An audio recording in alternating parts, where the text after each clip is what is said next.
améliore-t-elle l'économie d'un pays? Voilà, c'est tellement kitoko makasi puisque bajara basije ya boye eza basije eza lié na batranche na biso la matinale économique. Alors aujourd'hui, j'ai bon jugé d'intéresser l'un des intellectuels de la RD, comme on l'appelle, le prof Joseph, et c'est bien évidemment avec le prof Joseph et ma conseillère Clotilde Umba que nous allons allumer cette tranche matinale. Donc, comprenez que cette partie est interactive. Et partant d'ici, il y a possibilité de vous joindre à nous. Mais pour le faire, il suffit simplement de nous appeler au travers le numéro qui est juste affiché au bas de vos petits écrans. Donc, et c'est le plus de 143 89 59 76 394. Et à défaut de nous appeler, l'appel normal, il y a possibilité de nous joindre via WhatsApp. Pour bénéficier de WhatsApp, ici, tout ça, négatif. Donc, on a la connexion Wi-Fi. Hein, donc, à Tasoko Saline il y a toujours une bonne connexion. Donc, à défaut de nous joindre, un appel normal et les contacts est là. Appelez-nous même via WhatsApp. Et à défaut de nous appeler, beaucoup qui peut cotiquer un message, nous même via WhatsApp, tout autant un message.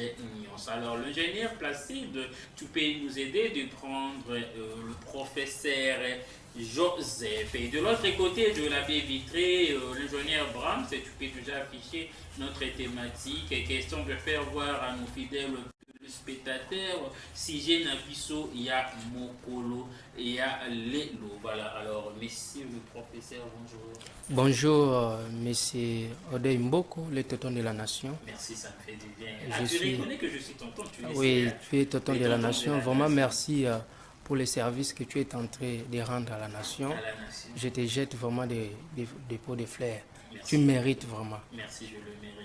Merci. Tout ça est bel été. Hein? Donc voilà pourquoi je demande na basali na nzambe basambela rapona ngai puisque biso ba tonto ya mboka munene boye tozalaka souvent na ba tentation ebele donc de temps à autre bino basala nzambe bosambela mingi pona Audrey Mboko les tontons de la nation. Alors vous allez nous donner la matière puisqu'aujourd'hui on a comme thématique la démocratie améliore-t-elle l'économie d'un pays? Démocratie, oh, démocratie. Tout le monde, le PPRD, c'est le parti du peuple pour la. C'est quoi la définition du PPRD? C'est quoi encore? Déjà, la démocratie, c'est un mais c'est lui de paix, c'est Union de démocrates, tout ça, démocratie n'a pas parti politique, et ça est belé. Alors, est-ce que ton traité, je mérite d'être aux origine de la démocratie, et après tu reportes à tout et parce que la démocratie qui cause un impact positif dans l'économie de Mboka. Alors vous allez nous aider. C'est quoi l'origine de la démocratie? Démocratie en soi et où t'es wapi? Oui, merci beaucoup, monsieur Odey Mboko, de m'avoir accordé une fois de plus la parole. Quand on parle de la démocratie, c'est un système d'organisation de l'État. Et vous devez savoir que d'une manière étymologique, la démocratie provient des deux mots grecs. Nous avons démos et kratos. Nous avons démos et kratos. Vous devez savoir que la plupart des mots que nous utilisons disent leur origine du latin ou du grec.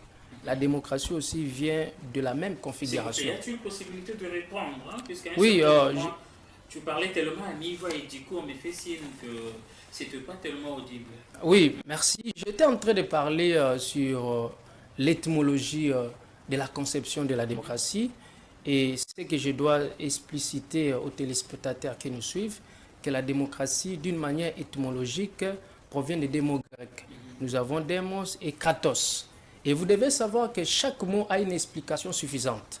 Quand on parle de démos, on voit ce que nous appelons le peuple.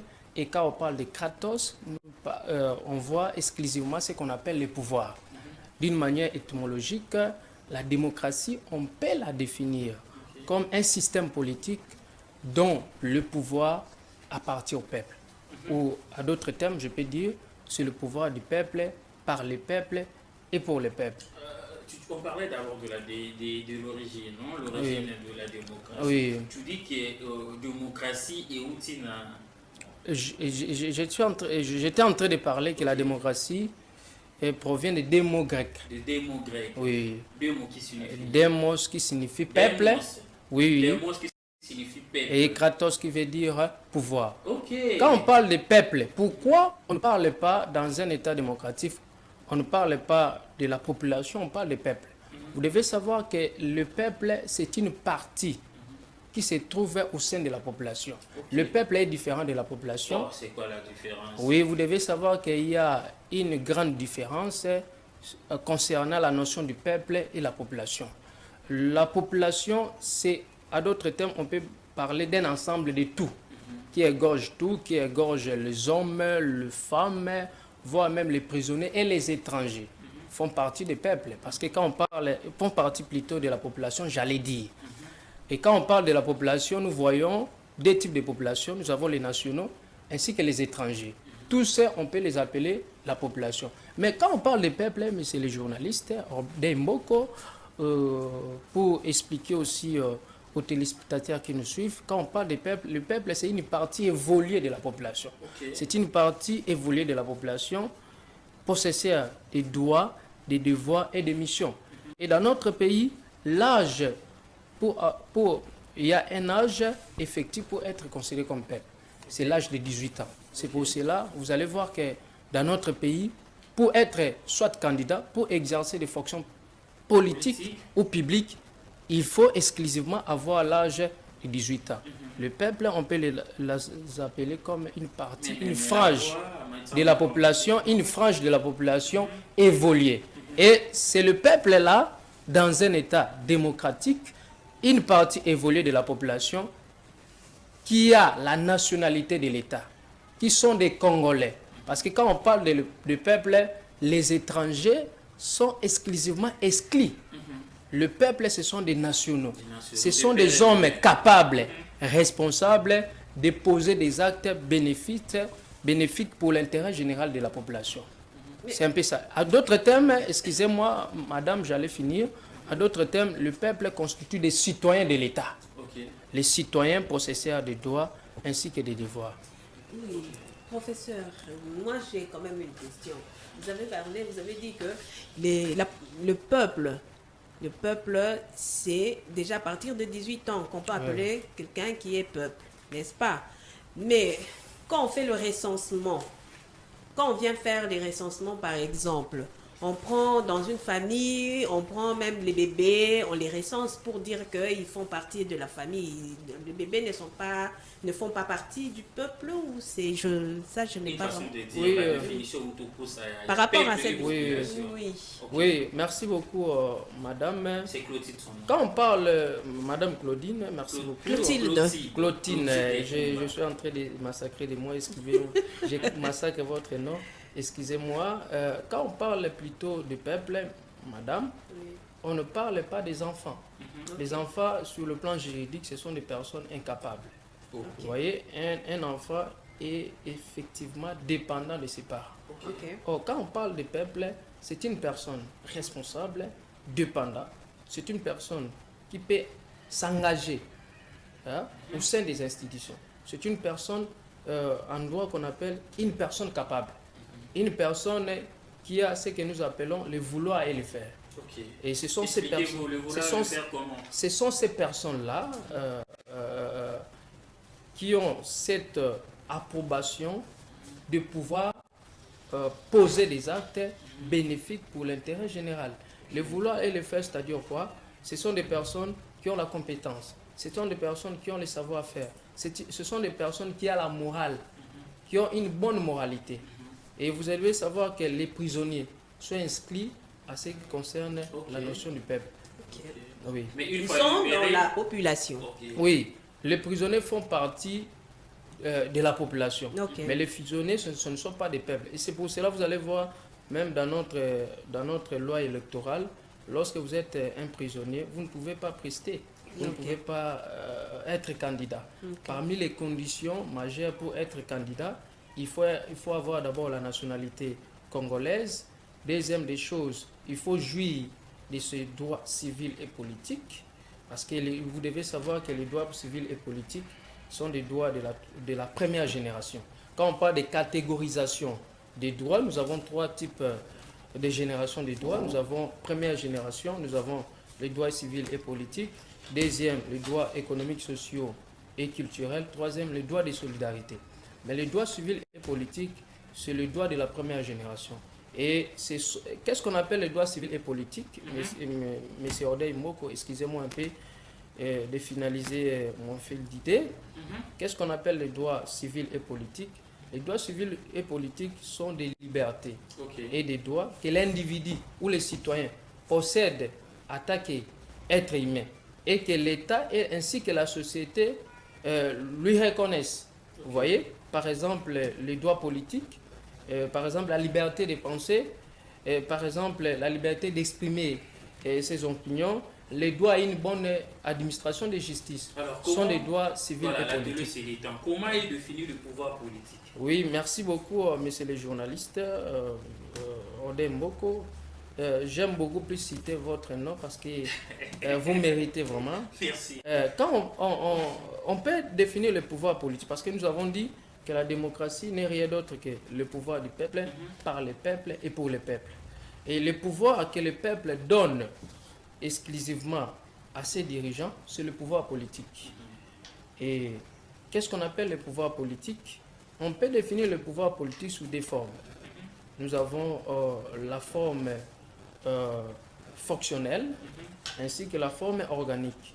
Quand on parle de la forme fonctionnelle, il y a un mot qui sort là, c'est la fonction. C'est le rôle que l'État joue au sein de la société. Parlons par exemple de l'État gendarme. Quelle est la mission de l'État gendarme? L'État gendarme n'est rien d'autre que l'État qui maintient l'ordre public. C'est l'État qui organise la société. Et c'est aussi l'État qui punit tout comportement délictueux des citoyens. Quand on parle de l'État de gendarme, le problème que nous en avons ici dans notre pays, les toïboïs, l'anarchie, les problèmes de l'injustice. Quand on parle des toïboïs, on voit l'anarchie au sein, la cacophonie au sein de l'État. Mais c'est les journalistes.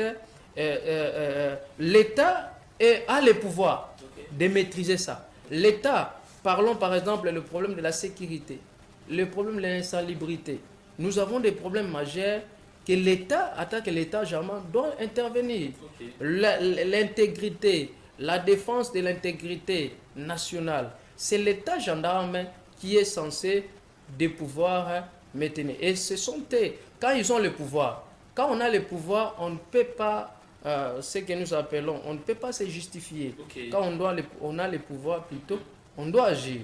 Ça, c'est l'État, la définition de l'État gendarme. L'État doit organiser la société. L'État doit punir tous les citoyens qui se comportent en dehors de la Constitution. Et quand on, par exemple, parlons des problèmes majeurs de notre pays, le problème de détournement.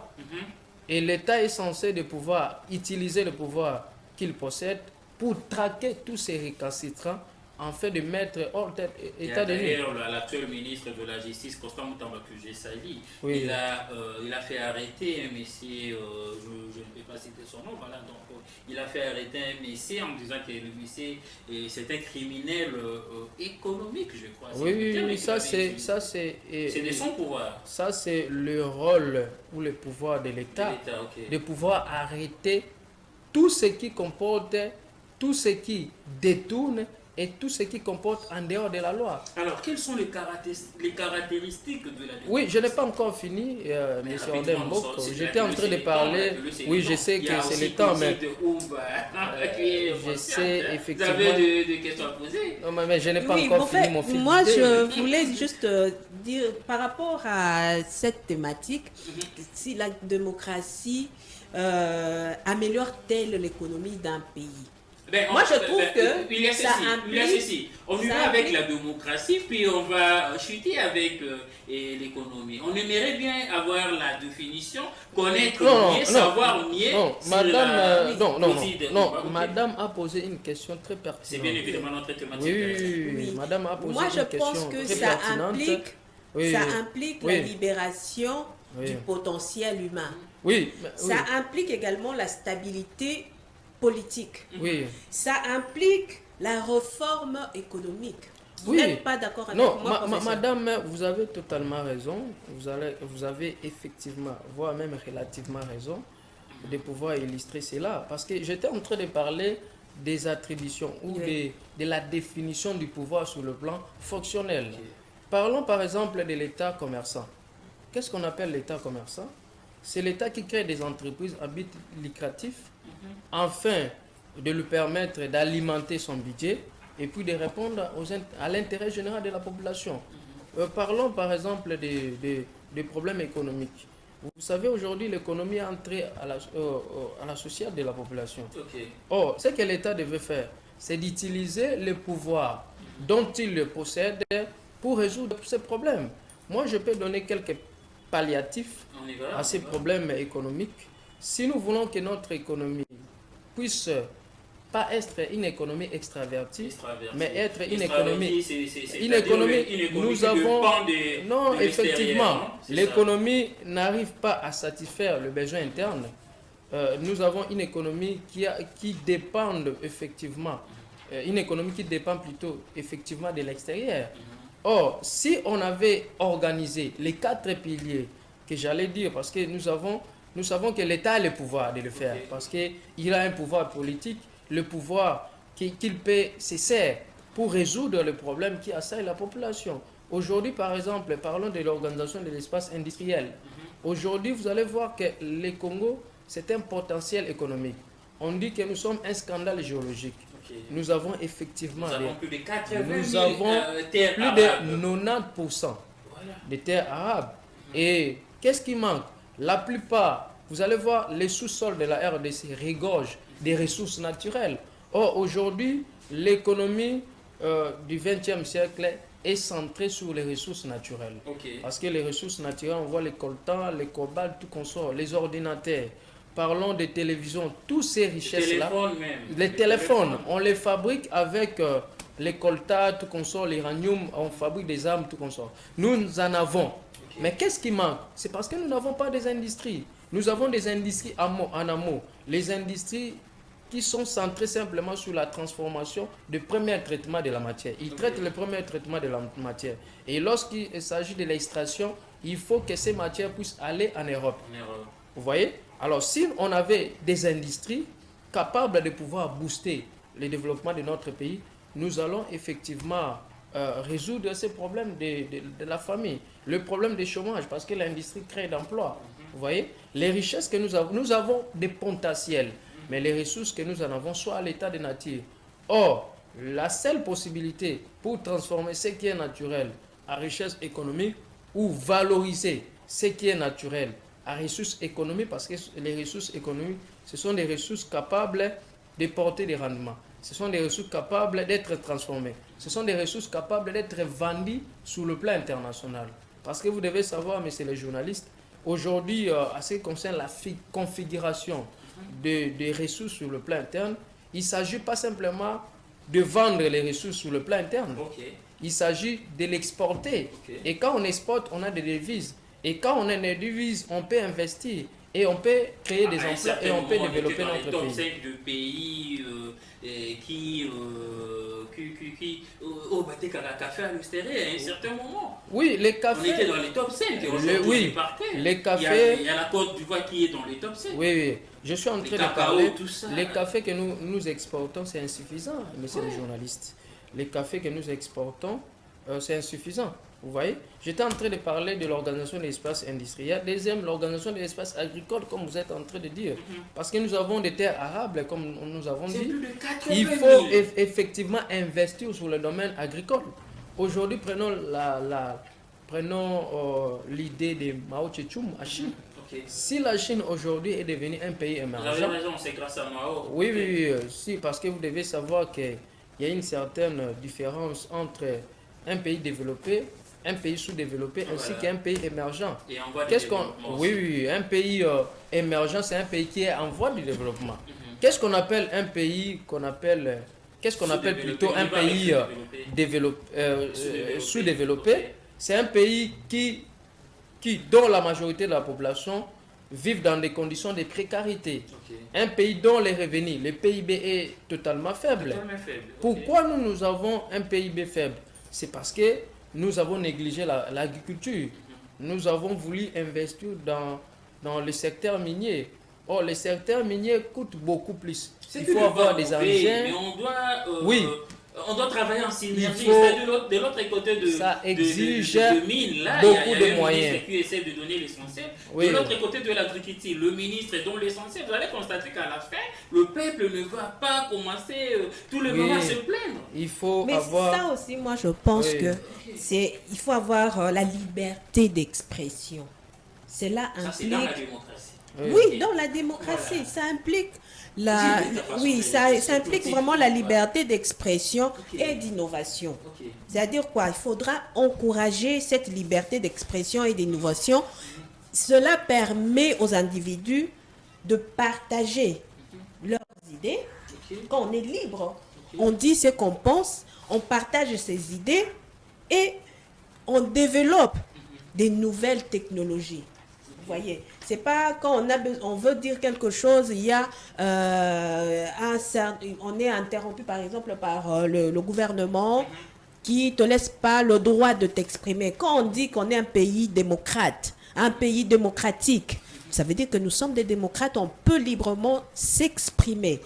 Cette question, ça implique également l'égalité des chances qu'on donne aux jeunes, qu'on donne aux individus la chance de créer, de créer des entreprises, des emplois. Et cela, ils vont contribuer aussi à l'économie du pays. Ok, voilà. Alors moi, je vous pose cette question. Quelles sont les faiblesses de la démocratie? Puisque Clotilde, tantôt, venait de parler de la liberté d'expression. Oui. Donc, c'est dans la démocratie qu'on retrouve la liberté d'expression. Alors, quelles sont les faiblesses de la démocratie? Oui, merci beaucoup, monsieur Ordey Mboko. Ordey Mboko. Excusez-moi de massacrer votre nom. Les tontons de la nation, merci beaucoup. J'allais essayer un peu de souligner quelque chose là. Je n'ai pas encore fini mon fil d'idée. Oui, la télé c'est le temps, mais j'étais en train de parler des 4 secteurs, des 4 chantiers pour que notre pays puisse être considéré comme un pays émergent, en train de le même niveau que la Chine. Nous devons organiser 4 piliers: l'organisation de l'espace industriel, l'organisation de l'espace communicationnel, l'organisation je parlais de l'espace industriel, agricole, communication, ainsi qu'investir dans l'homme. Parce que vous devez savoir que toute action est exercée dans l'homme. C'est l'homme qui est au centre de tout. Alors quand cet homme-là est valorisé, quand cet homme-là est formé, cet homme sera un acteur principal de développement. J'allais aussi, pour répondre à votre problématique que vous venez un peu de me poser, je ne sais pas, vous avez parlé des faiblesses. On fait signe qu'il y a l'émission Plateau spécial juste après notre matinale économique.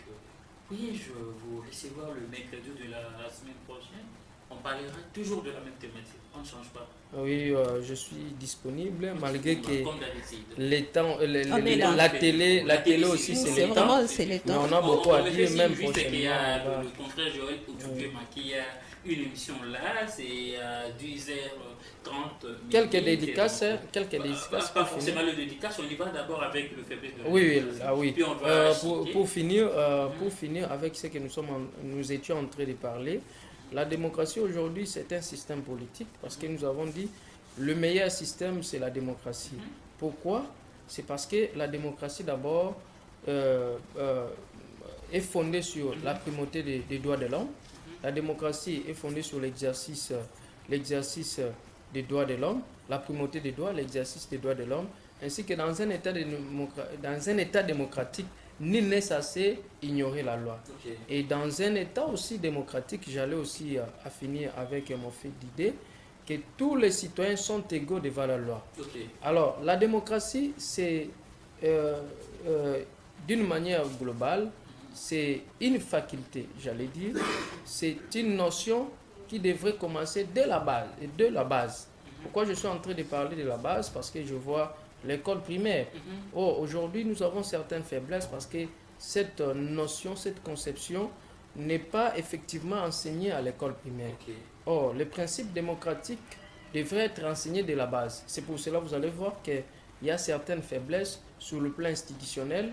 Et vous devez savoir que les modes d'accès au pouvoir dans un État démocratique, c'est les élections. Or, sur le plan politique, mais c'est le journaliste, excusez-moi, sur le plan politique, en Afrique, nous avons certains problèmes.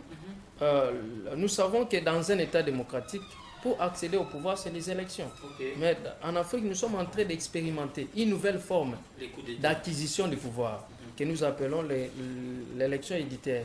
C'est un mode qui est proche de l'édité, de la cooptation, de la nomination, ainsi que par les élections. Excusez-moi. C'est-à-dire, en Afrique, vous allez remarquer qu'il y a certains dirigeants. Il y a certains dirigeants qui sont exclusivement au pouvoir. Quand ils sont au pouvoir, avant de quitter, ils font quoi? Ils remplacent les rejetons à accéder au pouvoir après eux. Au lieu qu'ils partent, parce que la démocratie exige que la personne qui devrait accéder au pouvoir devrait avoir ce que nous appelons un programme à présenter à la population. Or, et quand ils quittent le pouvoir, ils préparent leurs prédécesseurs à accéder au pouvoir après lui. Or, ces problèmes de dauphin, c'est un problème qui ruine notre démocratie. Or, la démocratie a des faiblesses, j'avais parlé, le niveau de l'instruction est très bas. Deuxième, nous avons par exemple... On fait ceci. Je vous reçois le mercredi de la semaine Non, prochaine. S'il vous plaît, on aura le temps d'en parler calmement. Non, donnez-moi même 2 minutes. 2 minutes. Oui. 2 minutes. Je donne 1 minute. minute. Oui, 1 minute. Oui, j'allais aussi profiter pour dire que nous avons un candidat au niveau de la CELE. Je pense qu'à la prochaine, nous allons essayer un peu de parler sur ça. Il s'appelle M. Célestin Bonganembalemba. C'est une personne qui a des valeurs parce que nous avons besoin de restructurer, nous avons besoin d'organiser notre très chère bord commune. Et je demande d'abord la conscience des conseillers parce que vous devez savoir qu'actuellement, l'élection plutôt des bourgmestres c'est fait du suffrage universel indirect. Ce sont des conseillers qui ont l'approbation constitutionnelle d'élire le bourgmestre. Et je les interpelle. Je l'interpelle de jouer à la conscience. Les dédicaces, je salue ma mère, Marie, je salue tous mes élèves qui sont à la maison, je salue mes grands frères qui sont à la maison, Albert, Michel, Maman, Marina, Marie, je les salue vraiment. Merci beaucoup, cher passez des bons moments. Cher prof Joseph, j'aime bien votre façon de parler. Et vous dégagez le rang, vous dégagez l'intelligence. J'aimerais bien vous recevoir le mercredi de la semaine prochaine, toujours à 9h juste. On parlera toujours de la démocratie améliore telle l'économie d'un pays. Alors, Clotilde Oubaga, merci à vous de m'assister. Merci. Et avec grand plaisir, j'aimerais bien vous recevoir aussi, être à côté de vous le mercredi de la semaine prochaine. Alors, quelques dédicaces rapides. Oui, je dis merci au professeur qui a été ici. Et qu'on va recevoir encore le mercredi prochain. Merci à toute l'équipe technique. Merci. Je dis un grand bonjour à mes enfants, à mon mari, à toute ma famille, la famille Boalungu. Donc voilà, je dis merci à tous les ingénieurs. On n'oublie pas que la démocratie, c'est aussi l'amélioration des conditions de travail. On en parlera. On aura encore le temps d'en parler le mercredi. Donc voilà. Oui. Il y a combien de textos tu peux lire? Il y a combien? Quelque part là. Il y a... Quelque part là. Non. Combien de textos tu peux lire quelque part là? Nous avons au moins 91 textos. Ok, vous l'avez constaté. Merci beaucoup à vous de nous écrire 91 messages. Je ne vais pas supprimer ces textos, je les garde. Et puis le mercredi de la semaine prochaine, il y a le professeur Joseph qui sera de nouveau sur ces beaux plateaux de la MB Télévision. En tout cas, ne mettons pas rigueur, la télé c'est les temps. Un grand merci à Didier Loukouni qui nous suit sûrement depuis quelque part. Le maestre Didier les Lirkani, c'est quoi là? Voilà, je t'aime bien mon frère, grand merci à vous, Bamituna Naope. Je crois qu'il sera de nouveau avec nous le mercredi de la semaine prochaine. Un grand merci à la grande dame Myriam Ebalanga, un grand merci à Clotilde Oumba, un grand merci à vous, messieurs le professeur. En tout cas, je prie les seigneurs, je demande au Seigneur, abattez la yo, abattez la paix Clotilde, abattez la paix le vieux Placide de Minayakou, abattez la paix le général Abraham Sekouloubou, et surtout abattez la grande dame Myriam Ebalanga, notre 2G. Quant à moi, je vous dis en tout cas merci. J'allais dire. Et on est déjà à la fin. Oui, juste un mot, un bon rétablissement à notre chef de l'État, Monsieur Félix Antoine Tshisekedi. Voilà, bon rétablissement à lui. Merci beaucoup, Clotilde Oumba. Bon rétablissement à notre président Fatou Beto Mokato. Mesdames et messieurs, prenez bien soin de vous. Quant à moi, je vous retrouve c'est vendredi déjà à Mainvergiste et le dimanche à 16h10 dans l'émission Forte TV avec le prof. On sera là de nouveau le mercredi de la semaine prochaine, toujours à 9h. De bonnes choses à vous. Bye.